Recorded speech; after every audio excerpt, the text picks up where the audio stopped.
Factory लगाने में, और उसी प्रॉब्लम को सस्टेन करने के लिए एक दूसरी प्रॉब्लम हमें खड़े करना पड़ेगा, डैम्स। पानी के नीचे गुम गए गांव, जहां कभी हजारों घर आंगन गुलजार थे, जिंदगी थी, सपने थे, उम्मीद थी, इंतजार था। ये सोचकर मन भारी हो जाता है कि जिस बिजली का इस्तेमाल हम करते हैं, जो हजारों लोगों की उनकी जमीन से उजाड़ कर मिल रही है, टिहरी बांध ने तो मानो भागीरथी का गला ही घोंट दिया हो। विशेषज्ञों की राय में भागीरथी का जो हाल आज है, उसके लिए टिहरी ही सबसे ज्यादा जिम्मेदार है, क्योंकि टिहरी डैम यांत्रिकी तौर पर ही गलत है।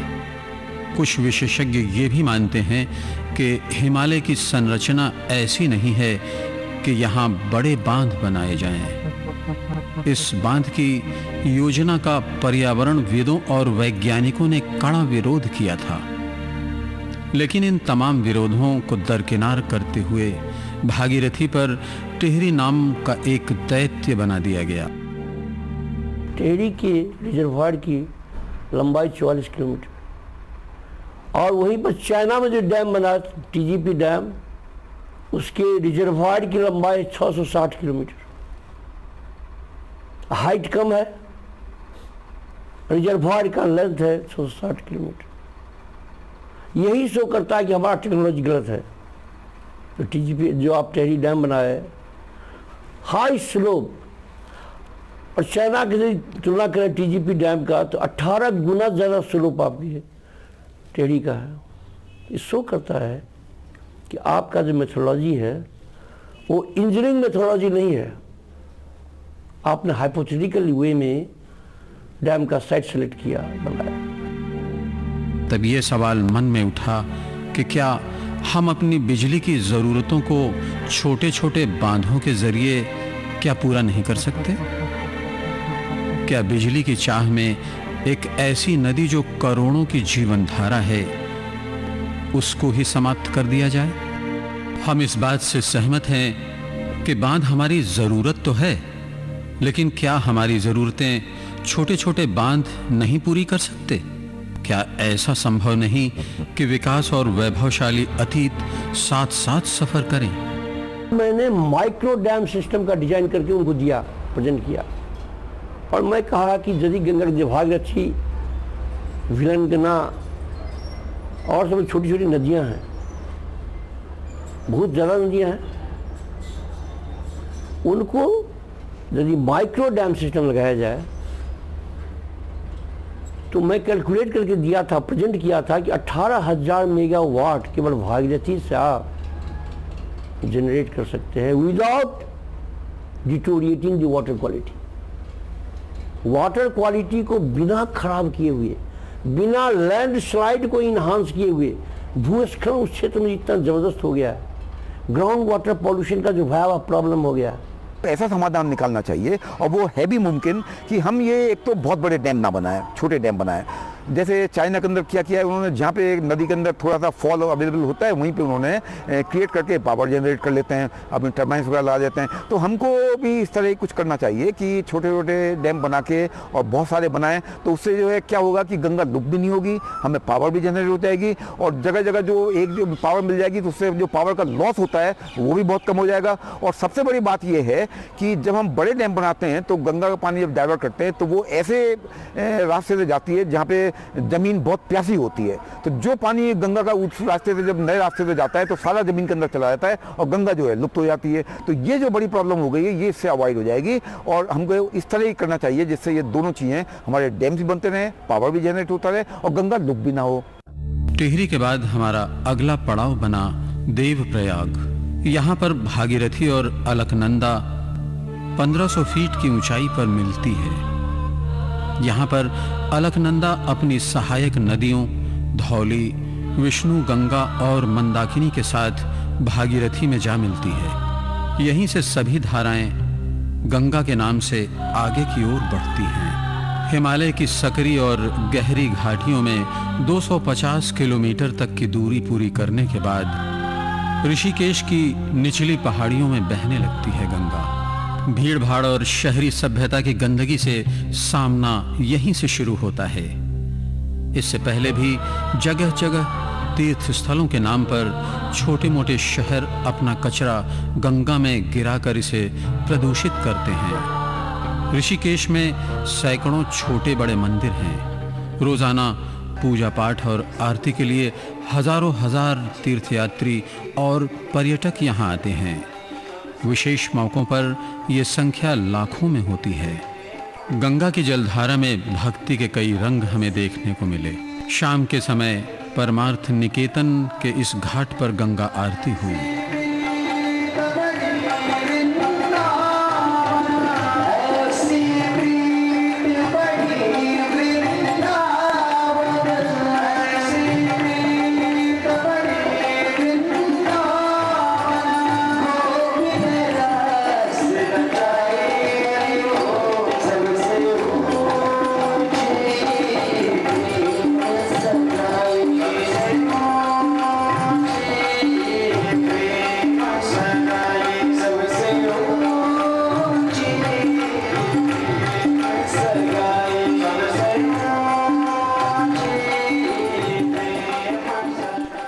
सूरज की किरणें फूटते ही हमें दिखी आस्था की असलियत। नदी में मिलता शहर का कूड़ा।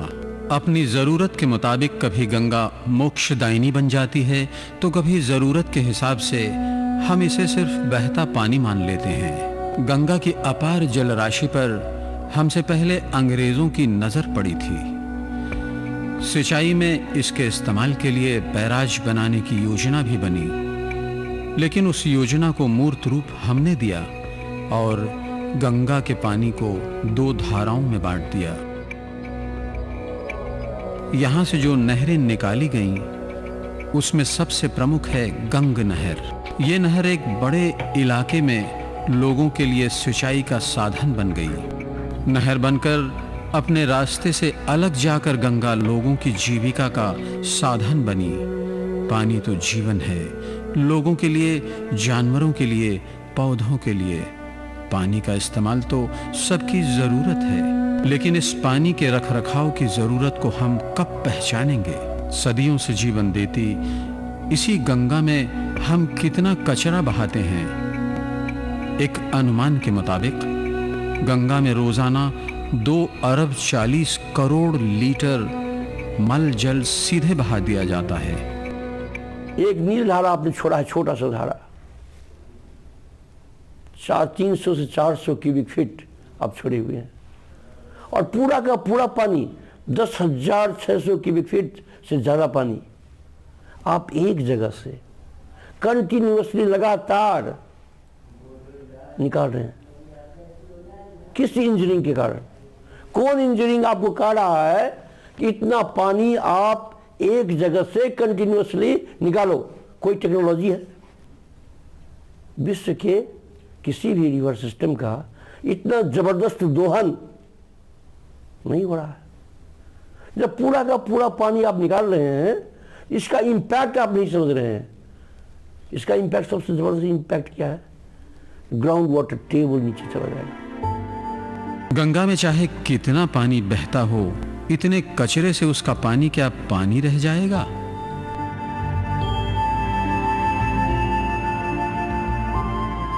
माना जाता है कि हर की पौड़ी घाट पर कभी अमृत गिरा था, लेकिन आज वास्तविकता ये है कि इस अमृत स्थल पर लाखों टन हम कचरा गिरा रहे हैं। देहरादून की लोक विज्ञान संस्थान की रिपोर्ट में ये बात सामने आई है कि हरिद्वार के सिर्फ 2 बड़े नाले, ललता राव पुल और ज्वालापुर, मिलाकर 140 लाख लीटर से भी अधिक मलजल सीधे गंगा में छोड़ते हैं। सीधे गंगा में छोड़ा जा रहा अवशिष्ट जल केंद्रीय प्रदूषण नियंत्रण बोर्ड द्वारा संशोधित अवशिष्ट जल के मानकों से 6 गुना अधिक प्रदूषण करता है। तब क्या सवाल नहीं उठना चाहिए कि प्रदूषण को कम करने के लिए क्या किया जा रहा है और निगरानी करने वाली संस्थाएं क्या कर रही हैं? क्या उन्हें नहीं मालूम कि नियमों को ताक पर रखकर गंगा को प्रदूषित करने का काम जारी है? या फिर यह समझ लें कि उनकी जानकारी में तमाम चीजें हैं, लेकिन वो कुछ करने की मंशा नहीं रखते। सबसे जो टेहरी डैम से भी जो कैंसर रोग, जबरदस्त कैंसर रोग गंगा को कहा जाए, वो भीमगोड़ा बैरेज है। और भीमगोड़ा बैरेज के बाद नरोड़ा बैरेज, जब 10-200 लगभग 200 किलोमीटर डाउन स्ट्रीम में आप 100% पानी निकाल रहे हो कैनाल में। कितना बड़ा अन्याय। इतना ही दूरी में पूरा का पूरा पानी आप गंगा जल, मौलिक जल, ओरिजिनल वाटर अब निकालते चले जा रहे हैं।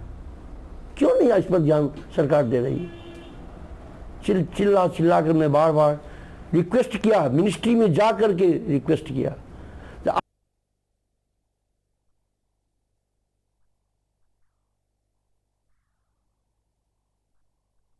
निकालो।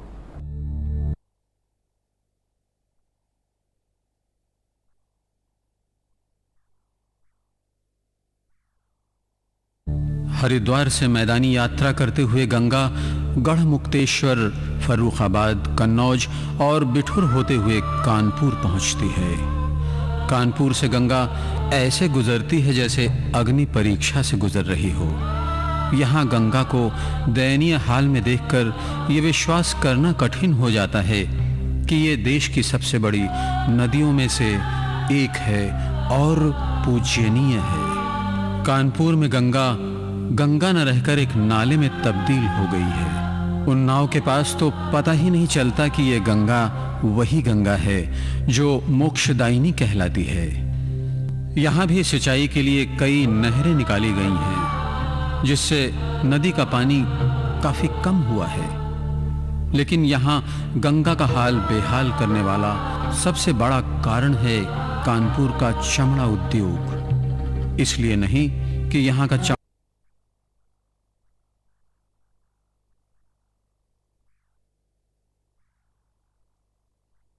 गंगा पर निर्भर है।